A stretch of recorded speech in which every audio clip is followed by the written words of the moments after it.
community. He stressed the importance of judicial independence in building a just and stable nation. Madam Judge, let me congratulate you on this appointment to the Supreme Court of Sierra Leone. This is no mean achievement. It is a remarkable one and a testament to your dedication and integrity, but also commitment to justice. I wish you all the best and success during your tenure. We are operating and working for Sierra Leone, but you are totally independent from what we do, and we respect that. But I wish you all the best, and you have all my support as you perform your duty. I look forward to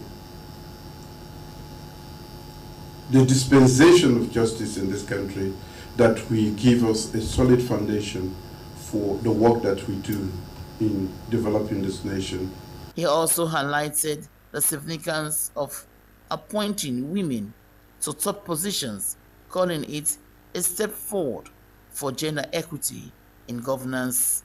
Justice Aladdin's appointment marks a win for justice, democracy, and women's leadership in Sierra Leone. For SABC TV News Hour in Freetown, Harmoswe reporting from State House.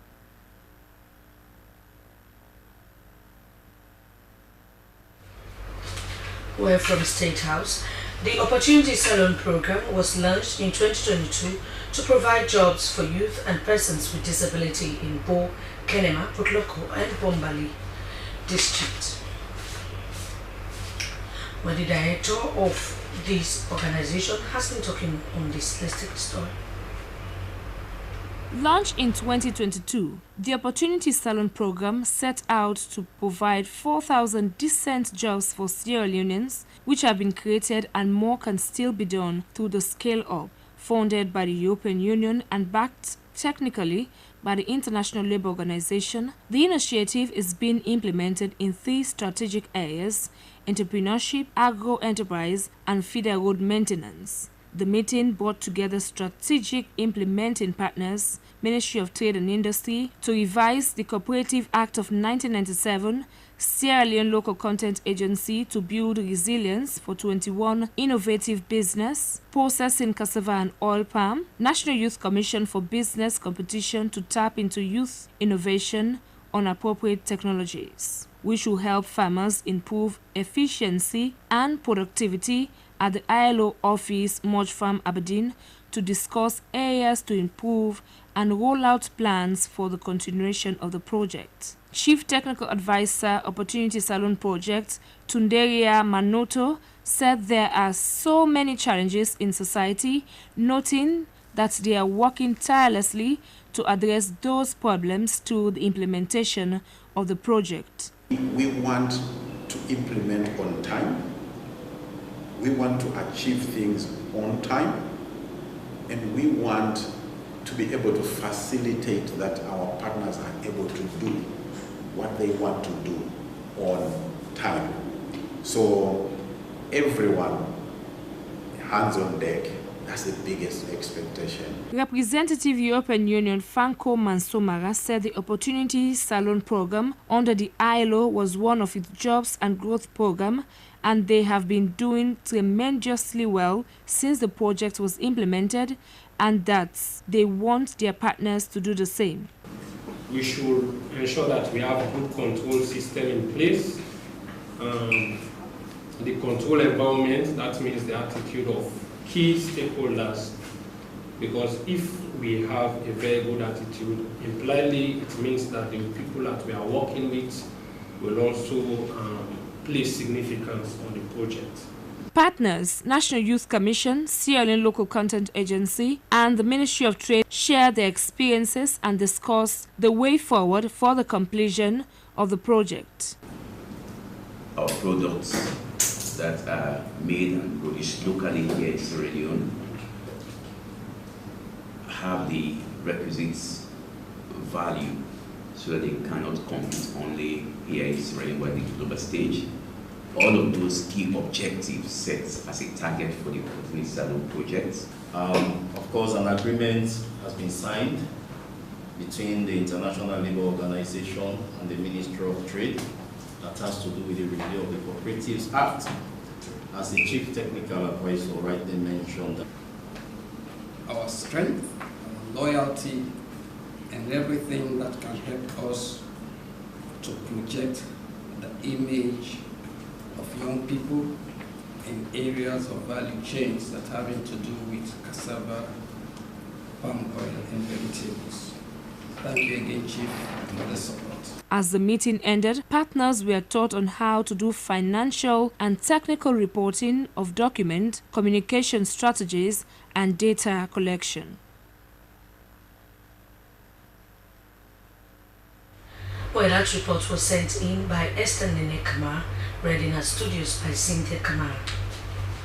The National Young Congress of the main opposition All People's Congress Party has disclosed plans to organize its National Delegates Conference, scheduled to take place in Botan on the 30th of May to the 1st of July 2025, with the theme Stronger Together, Uniting Young Youth to Build a Victorious APC.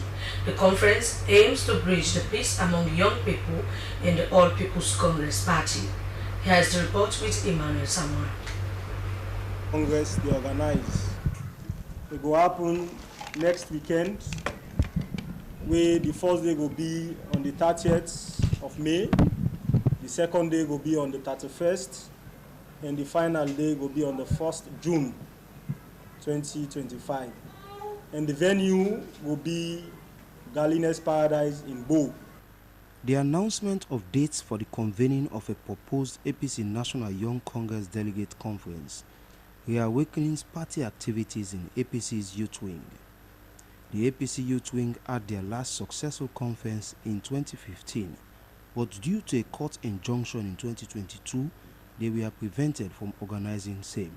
Secretary General of the APC National Young Congress, Ibrahim Baitarawale, said they have noted series of attacks and counter-attacks on social media against their senior party stalwarts, which youth are the ones used to perpetrate such. Ibrahim Baitarawale added that they condemn such an act, which is why they will be using the conference to encourage their fellow youth to deviate from those acts, especially at a time their party is gearing up to conduct its lower-level elections. We feel say we for call we youth them now, let we sit down, let we talk ahead of then we lower-level elections there where they can. So that nobody not going to be used for go cause person. Nobody not going to be used for go fetch or choke person. For the president of the APC National Young Congress, Ansu Bernard, their proposed conference in Bo is about molding themselves into the right path. APC na the next government. And if we not already begin mold we set in shape in this country, where we can, we go feel like this SLPP government, we not they blame themselves, that they blame other people them. And we want to come with solution. Ansu Bernard said they have resolved to bridge in peace and even force peace on even those that may not want it, because that's the only way they would be able to win the 2028 elections. Young people them want for go sit down and talk to we self say no, we need for day as one. And when we day as one, trust me, APC getting numerical strength for win election every day, anytime. Without even campaigning. Always we need no more for all day together. The APC National Young Congress also unveiled their wares for the conference, which they encouraged their members to buy when attending the conference in Bo. Emmanuel Samoa, SLBC.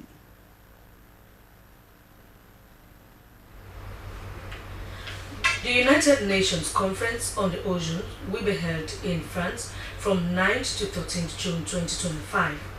It comes 10 years after COP 2021 and the Paris Agreement, which established a binding global framework to limit climate change. The Ocean Agreement formed an international pact for the conservation and sustainable use of the ocean, fully in line with Sustainable Development Goals adopted by the United Nations in 2015. When it comes to governance, the agreement under the UN Convention on the Law of the Sea on the conservation and sustainable use of marine biological diversity of areas beyond national jurisdiction, BBNJ agreement is essential. The high seas, which represent more than 60% of the ocean, are currently the only area not governed by international law.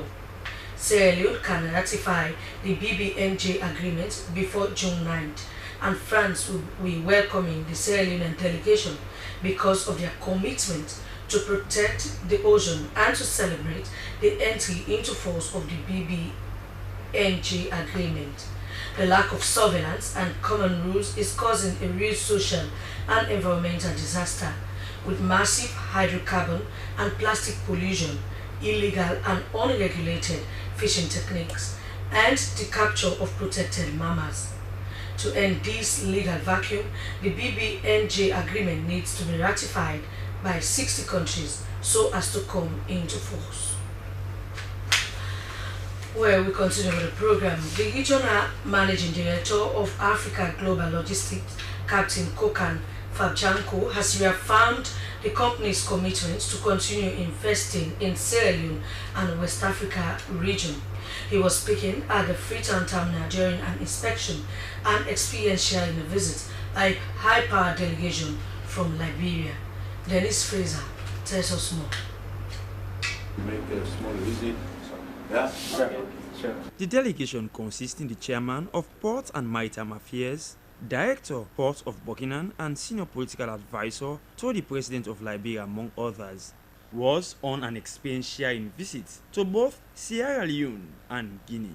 This was also in line with the government of Liberia's ambition to partner with the Africa Global Logistics in order to modernize the 4 ports in Liberia, including the Port of Monrovia and Buchanan. Regional Managing Director of African Global Logistics, Captain Kokan Fabjanko, said after an expansion work in January 2017, the Freetown Terminal now boasts of over 35,000 container storage facility, which was a massive infrastructure development. Mr. Fabjanko emphasized the company's willingness to continue investing in Sierra Leone and also in other West African nations.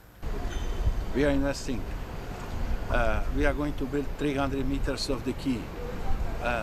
Tomorrow, we are going again to invest in Sierra Leone. It's not done. We are working with the government. There is a new project, and we are not going to stop. In case we find a common sense, understanding, partnership, and collaboration with the government of Liberia. Speaking on their impression after the visit, members of the delegation expressed delight for the rapid transformation of the country's maritime and port facilities. We are impressed with what AGL is doing, and we trust that the people of Sierra Leone are happy with what they are offering, and the population is benefiting. The port has a lot to offer for the population. It has the benefit of economic growth. It has the benefit of, within economic growth, you have employment, you have new skills that people learn. So these are factors that grow the economy, and we from the Liberian standpoint are looking forward to taking cue from what Sierra Leone is doing. Out of the 350 workers plus here, almost all of them are Sierra Leonean, so it shows ownership. It shows that this is something that they are being training so that you can manage. We're being able to review the BOT, the bill, operate and train over. Doing a comparative analysis with Sierra Leone, Guinea and Liberia in terms of volume of ships and storage facilities, senior political advisor to the President of Liberia, Mark Della Cooper, said that they will build on some of the lessons learned. The level of investment they're making here, we want that in Liberia. And so I'm very excited to have seen this. I'm going to go back and report directly to His Excellency and give my own testimony and photos and information as to what I've seen. And I think this will be a good marriage for Liberia. The seaports of countries serve as the gateway to their economy. Hence, their efficiency and development are essential to economic stability. SLBC, Dennis Fraser reporting.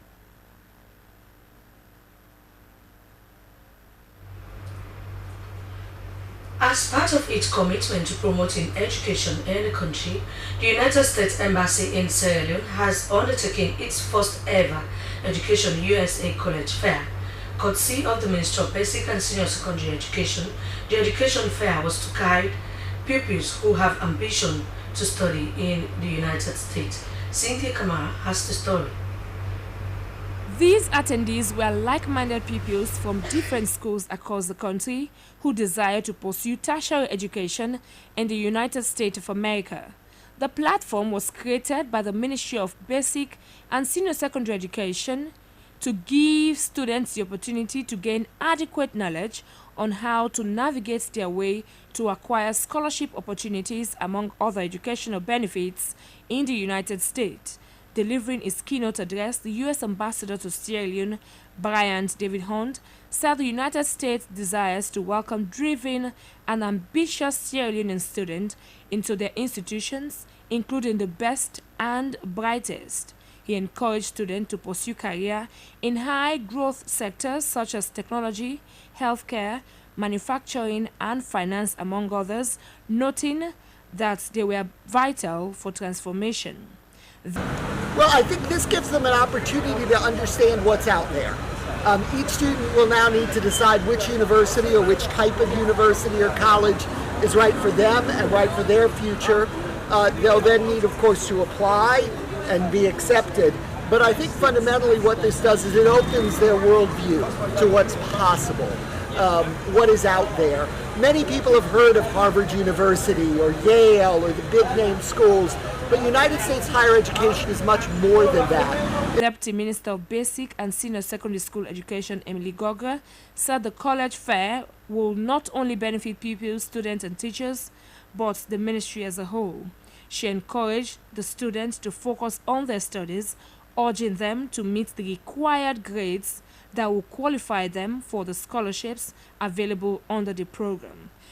We are happy and grateful to the government of the United States of America, and of course, as a government, we are always committed to the education of our children because His Excellency has given them free education here in Sierra Leone, and we have reinforced it in the Ministry of Basic and Senior Secondary Education using the radical inclusion. We are committed as a ministry to support whatever activities the U.S. Embassy will bring to us so that we will not only stay in Freetown, but we'll move to the provinces to also sensitize the school children in the provinces. Pupils described the college fair as an eye-opener as they never knew such opportunities has been existing. And that other than the other universities, there are also other universities that one can learn science, And so I'm expecting that they continue to do these things more often to bring this kind of innovation and technological educational system into our country. We're expecting very higher things from them, such as the financial aid, the refunding of our scholarships, and a lot more. After taking them through the criteria, pupils were optimistic that they will be beneficiaries of the scholarship opportunities and called for amendment in area of financing. For SLBC News, Cynthia Kama reporting.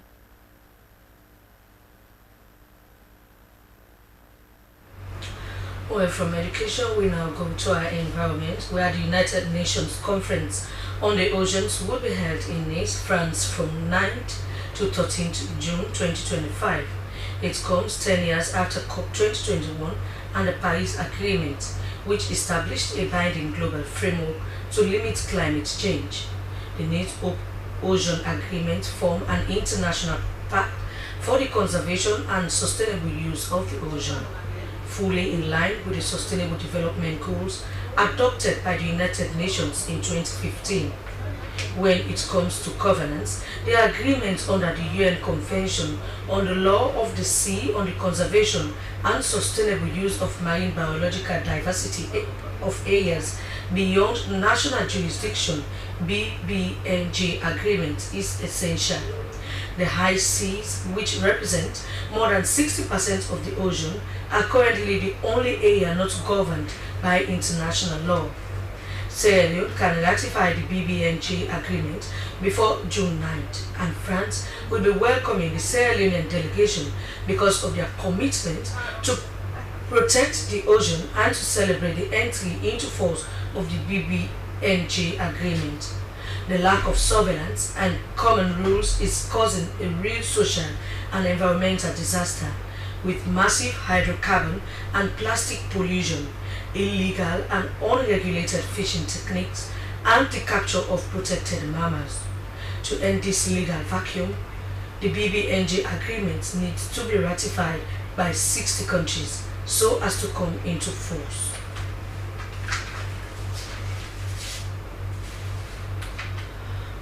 Well, from that, we continue with the news. The Milton Magai School for the Blind, in collaboration with the Care in Hands Foundation, held its annual prize giving and speech day ceremony at the school's main campus to raise awareness that disability is not inability.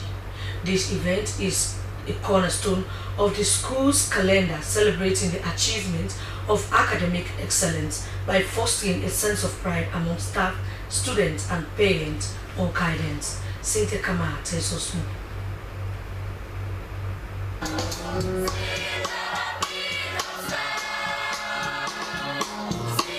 The event was attended by principals, teachers, students, parents, and distinguished guests to not only celebrate the dedication and perseverance of the students, but also the achievements of the school. The highlight of the ceremony was the keynote speech delivered by Saliu Toure, the headmaster at the school, and also a prominent advocate for the rights of people with disabilities, emphasizing the importance of education and empowerment for individuals with disabilities. The mission of the school is to provide and promote the education of the blind in a safe and supportive environment by teaching and training in the needed skills for the purpose of preparing them to become useful and responsible citizens in society. Jenny Tijan Keller, CEO at Care in Hands Foundation and coordinator at the Milton Magai School for the Blind, raised an awareness that disability is not inability. To put smile in their face, that's a key thing to me, you know, and they're just happy. Like I was here 2 days, I paid people to braid their hair, just that feeling. And then the boys to cut their hairs, just that feeling, you know. It means a lot to the kids and they feel good about it. Fatmata Kamara, a student at Law Department, Frabe College, and the Best WA Student of the Year at the school, expressed her thanks and appreciation towards the management of the school and the benefits she has experienced. I feel very happy and encouraged for me as a visually impaired person.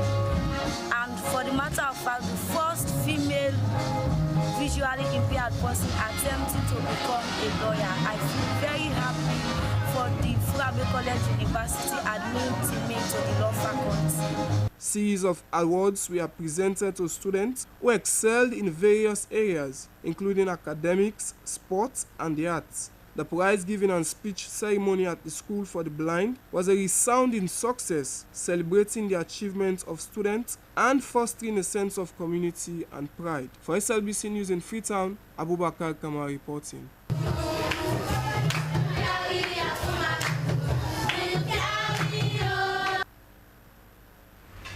Well, that report was actually done by Abubakar Kamara and not Cynthia Kamara.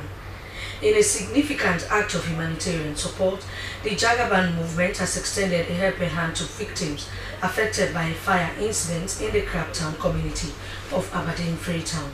The organization donated the sum of 100,000 leaves to assist those who lost their homes, properties, and businesses in the tragic event. Christiana Kamara tells us more.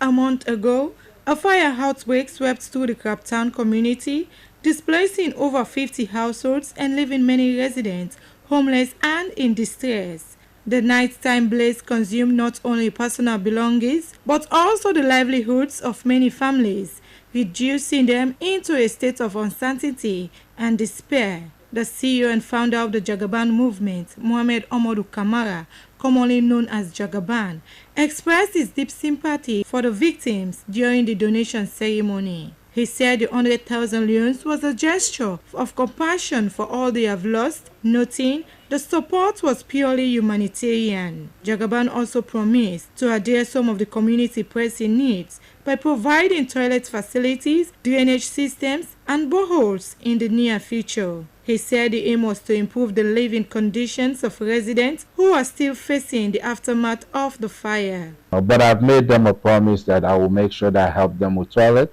and water. Of course, we have the borehole machine. I'm going to work with the chairman and make sure that we identify, even if it's 2 locations, to make sure that we give them water and the toilet also.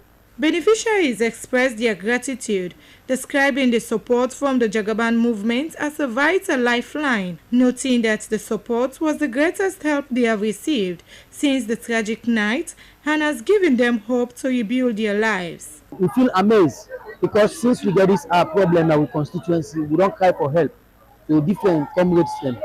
Then Mambi don't carry us, so they don't come carry to help. But this now the big help we don't get from Comrade Jagaban. We made a pronouncement last week Friday of 100 million loans, and today you don't come fulfilling promise. Community leaders also voiced their appreciation for the assistance while highlighting ongoing challenges faced by the Crabtown area. The call for continued support from the government, the Jagaban movement, and other humanitarian organizations to address the lack of essential social amenities in their community. As the Crabtown community begins the road to recovery, the Jagaban movement's generous donation serves as an encouragement, reminding victims that they are not alone in their struggles. SLBC News in Freetown, Christiana Kamal reporting.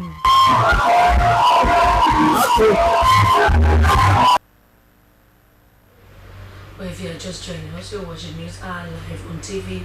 You continue to stay with us as we bring you more exciting stories. The founder of an orphanage, Fatima Home, Edward Musa Anaki, has appealed to relevant authorities to solve a land dispute between them and some community youth. He claimed the situation has posed a serious threat to the safety of the children residing in the home. SLBC's Aminata Fofana visited the scene. This orphanage, named Fatima Home, is seated on more than 5 acres of land at Squama village along the Waterloo-Maseka highway. It houses about 70 children who were rescued from the streets. The children are provided with essential care including food, clothing, medical and education among other supports. And don't donate this land to this park. This park they out in projects. They do something way much more important. Also, it help the government for take care of Sierra Leone and picking them. I think say this, they serve as village people there. Therefore, don't they come and join hands together with the park for see that all these countries will be a developed country. But if they go and carry there, this is like a threat to me. The land dispute on ownership of some parts of the 5 acres of land they occupy remains a serious challenge for the home. Mr. Edward Musa Anake says the situation poses a serious threat to the peaceful environment they once had for the children and their staff. By throwing stone, the children had to run away, the workers going to shelter. Then the police from crossing and then from Waterloo came and stopped them. That you must stop to disturb this place. And whoever tries that is going to face the force of the law. They are coming again to still send their threats to kill, to burn the place. And so if you are here, I'm appealing that the government of Sierra Leone do something. He accuses some of the young people in the area of grabbing some portions of their land. The community is yet to comment on the issue as all parties await the relevant authorities to intervene. In connection to the ongoing squabble between the founder of this home and some community people. However, SLBC made attempts to talk to some of those who were accused of disturbing the peace of this home. But all efforts were futile as none of them were willing to talk to SLBC to get their own side of the story. For SLBC News, Aminata Fofana.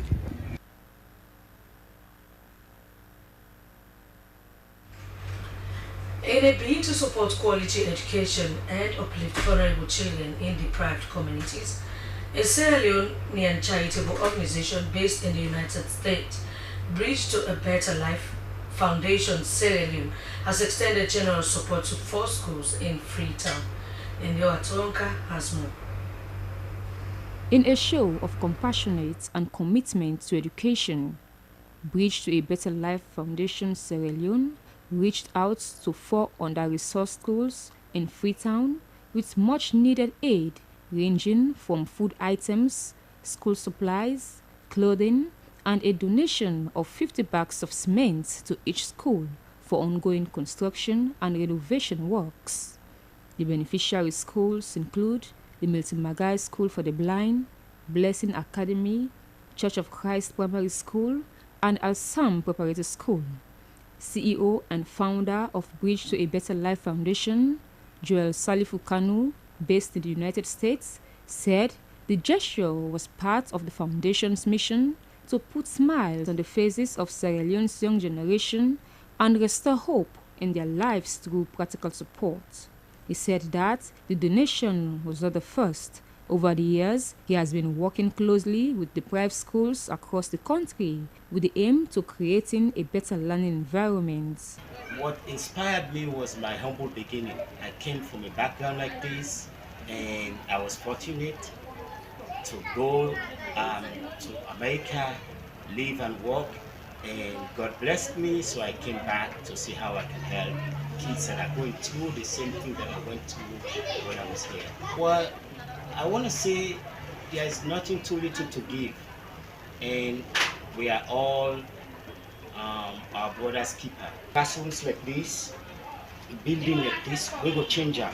So I will continue for them, and the end goal, I will work with the schools then, and with an orphanage, with a hospital, we will help more of the picking then. Head teacher, Milton Magai School for the Blind, Sally Uture, and proprietors, Blessing Academy, Pastor Matilda Ai Bangura, said they are grateful for the donation, stating the cements are very timely, especially during this rainy season, as they work very hard to renovate their classrooms. It gives them the strength to keep pushing forward for the sake of the children. The name of the organization clearly resonates with our motto, which says, we cannot see, but we will conquer. You know, the school for the blind, the Milton Magai School for the Blind, would want to assure you how grateful we are. For now, this is all what I can afford. We have tried so far, myself and some of the parents. But so now Bridge to Better Life is coming in, we want to appreciate them. We don't have proper structure, proper building. We don't have furnitures. Yes, we are deprived. So we are happy with such kind of organization to come on our way. After the presentations, the foundation and pupils shared a meal in a family-like atmosphere, reflecting unity, care, and compassion. Bridge to a Better Life Foundation continues to serve as a beacon of hope for many schools in Sierra Leone. As the foundation brings smiles and change to communities, their efforts are a reminder that every act of kindness goes a long way in shaping the future. SLBC News, Nando Atoronka reporting.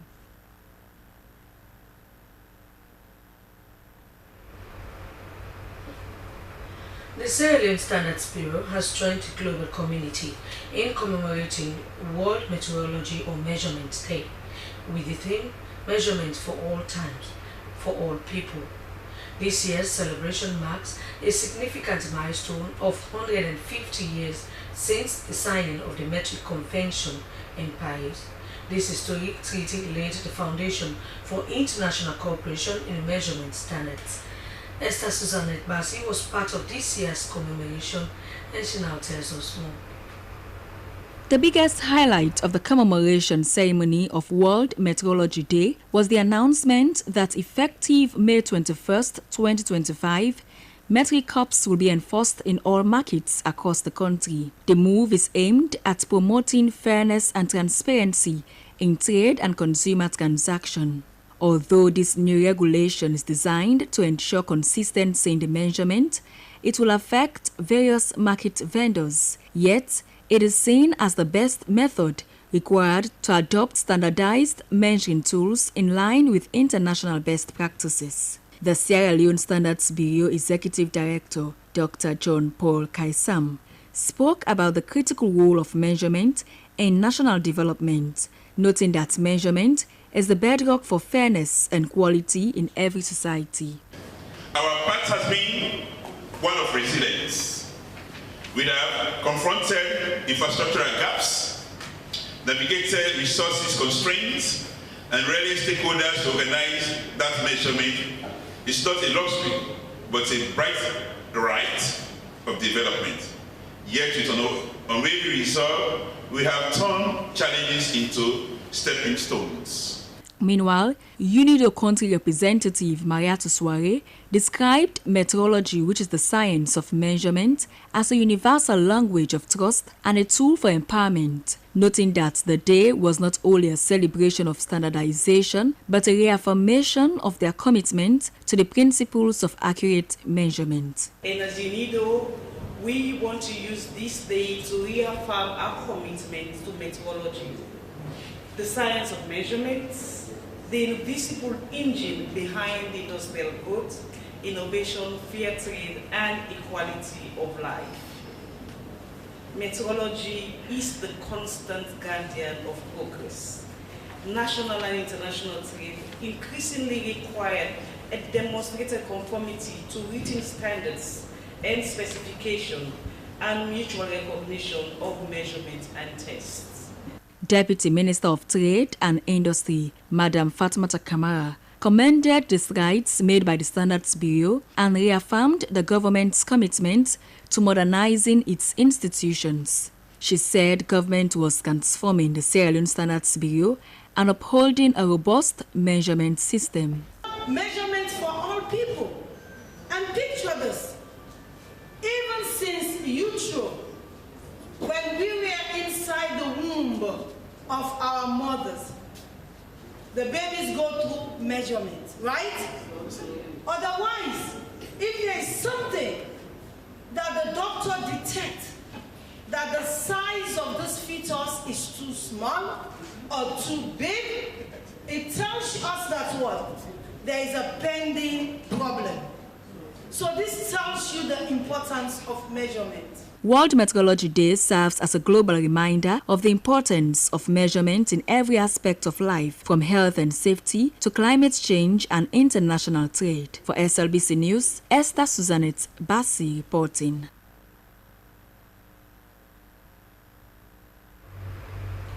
It's 40 years for the Freetown Players, one of Freetown's most outstanding theatre groups. The group rose to fame in the 1980s, entertaining audiences, and succeeded in expanding the role of theatre from just entertainment to an effective tool for information and education. St. Christiana Kamara witnessed the 40th anniversary celebration at the National Peace Museum and our report.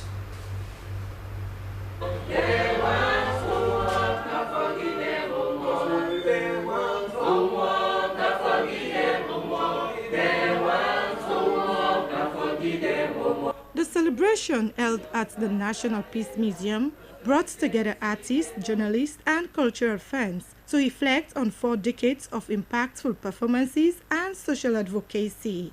Founded in 1985, the Freetown Players have been instrumental in using theatre as a medium for education, awareness, and community engagement. According to the founder of Freetown Players, Charlie Amfna, their goal is to not only celebrate their past, but also to inspire the youth to come on board in promoting cultural expression and social change. He said they wanted them to understand the power of performing arts in addressing social issues of fostering unity within their communities. As a performance group, first of all, what we set up for us, I say, for raise the level of theatre in this country. First thing, I be just amateur. Omangu sit down, they look one play, they laugh, they go all things done. But we come 1985 for reform that function. We try for now introduce theatre as a tool for information, for communication, for education, sensitization, when a new one will come out around the world time. The event featured series of local songs and performance that highlighted the group's journey. The audience was treated to a lively display of talent in bridging the gap between generations. A young performer, Fatou Sissé, said being a member of the Freetown Players means a lot to her, noting it is amazing to see how theatre can make a difference and bring people together through edutainment, sensitization and performance in the form of drama, songs and traditional dance. The benefits where possible get for joining Freetown Players and learn history and you were able to know like the difference within from how we country we did before and how we did now. They see a lot of changes that happen and for putting them there where we need for win back where we actually help we as a nation. The anniversary celebration included workshops aimed at educating young artists about the importance of cultural expression and the role of theatre in social change. The Freetown Players are committed to empowering the next generation of performers and ensuring that their message continues to resonate. SLBC News in Freetown, Christiana Kamara reporting.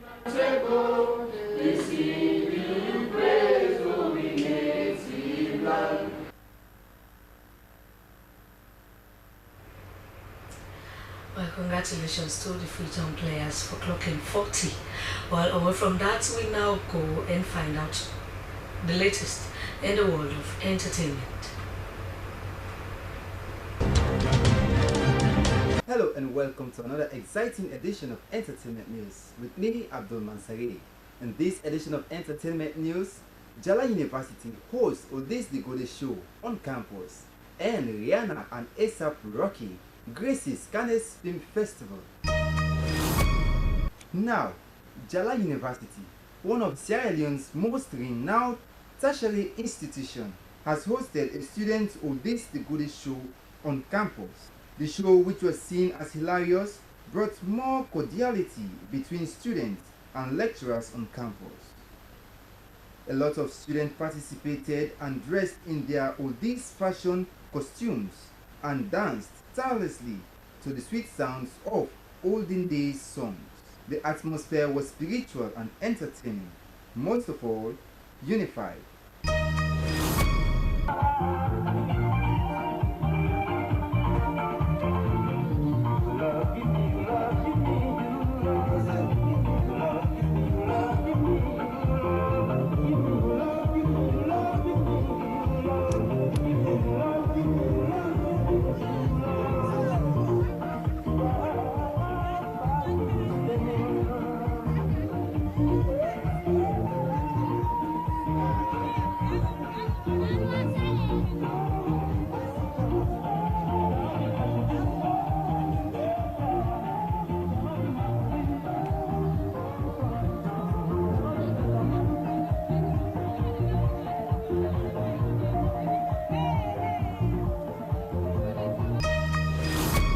Wow, that was indeed enjoyable. And finally, Rihanna and A$AP Rocky, one of America's most popular artists and couple, made their grand arrival at the Cannes Film Festival on the 19th May 2025. The rapper first walked the red carpet alone with the rest of the movie's cast and then circled back to pick up his partner, who showed her growing baby bump in a curvy, hanging sky blue gown. Rihanna was on hand to support A$AP, who stars in the new Spike Lee film, Highest to Lowest. And that was indeed a stunning fashion entrance the couple displayed at the festival. We wish them all the best. Well, that's all we have in this edition of Entertainment News. And now, being a presenter, Abdul Mansari. Bye-bye. Well, I guess you have been entertained by those entertainment stories. Well, away from entertainment, let's now find out what happened to Manchester United yesterday.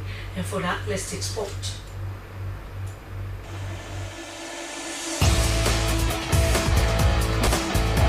It's Sports Update on the news with me, Mohamed Lamintui. In this edition of the update, we turn our attention to Youth Talent Development at Slafa Molai Boué Kamara, speaks to Francis Bernard on the Nurturing Youth Talent Development.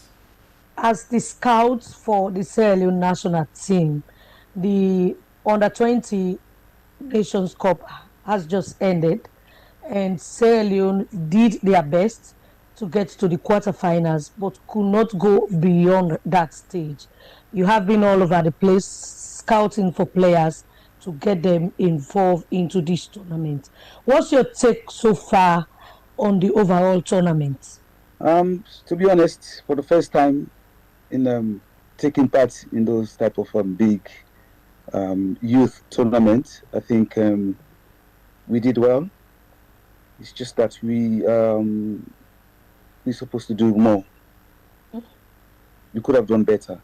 Well, unfortunately, we lack one or two things that led us in that situation. But we could have done better. We did well, but we could have done better. Okay, so we are going to talk about what could have been done to get Sierra Leone into the next stage. But first, let's talk about a general overview of the performance of the players that participated in this tournament. For example, you have Momo Kamara. We have the goalkeeper, who also was a star in this whole tournament. And you have other key players. You even brought in the player from Arsenal and other players. So let's talk about a general overview of the performance of the players. I will start with Momo. With that performance of Momo, for me, is not a surprise, because if you look at Momo's history for the last 2 years, he has been in Europe, in Portugal, and developed there as a player. So, unfortunately, he was back in Sierra Leone. He was there for some months, and was the last month or so, I heard that he's going to a club called Minnesota in USA. But you can see that that time that he has spent in Europe helped him a lot to develop as a player. And now, of course, we draw our attention to the international scene, as head coach under-20 Mohamed Lamin Kamara talks to SLBC on recent development in the international scene. Yes, one good lesson we learned is that we need to prepare early if we want to do well in the competition. And the other thing that we learned in this tournament is you should not be okay with any results, because everything is equal, only important as the past. What can you say about the performance of Momo Kamara, the top goal scorer in the competition? The Momo's performance is just unimaginable, just so fantastic. And it means well for him and for us as a nation, because for the first time we've got somebody, who is a boy that can compete for top trophy in the continent, and again finding himself in the best 11 of the tournament. I think possible for him, and it's also good for us. How about the goalkeeper Mamadou Jallo, the man who kept the goal? Yeah, Mamadou is just so exceptional. You can see that his goal is way far beyond our level. You can say. When I say our level is 20 level, it should be for me, it should be in the 20. Based on his output, not only in the tournament, but I think because my fellow I've seen him before this time deserves to exactly. Well, that's all we have time for in this edition of The Update. Thank you very much for joining me. I've been your presenter, Mohamed Lamin, and goodbye.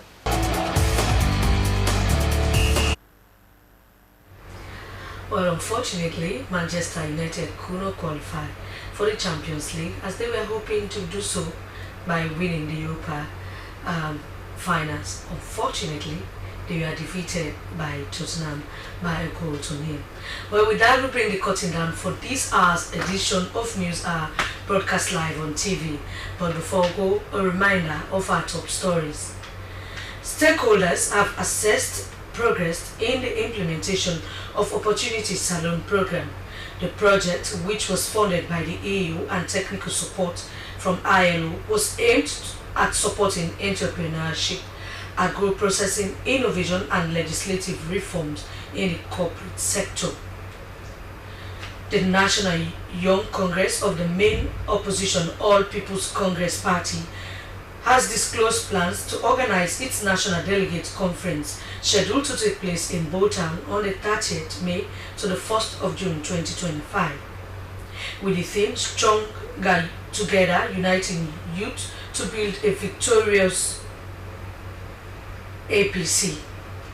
And as part of its commitment to promoting education in the country, the United States Embassy in Sierra Leone has undertaken its first ever Education USA College Fair, courtesy of the Ministry of Basic and Senior Secondary Education. The education fair was to guide pupils who have ambition to study in America. But that's all we have time for in this edition of the News Broadcast Live on TV. On behalf of all of us at Broadcasting House, my name is Frances Bernard, wishing you a wonderful day. Keep watching your public broadcaster, the SLBC. Good afternoon.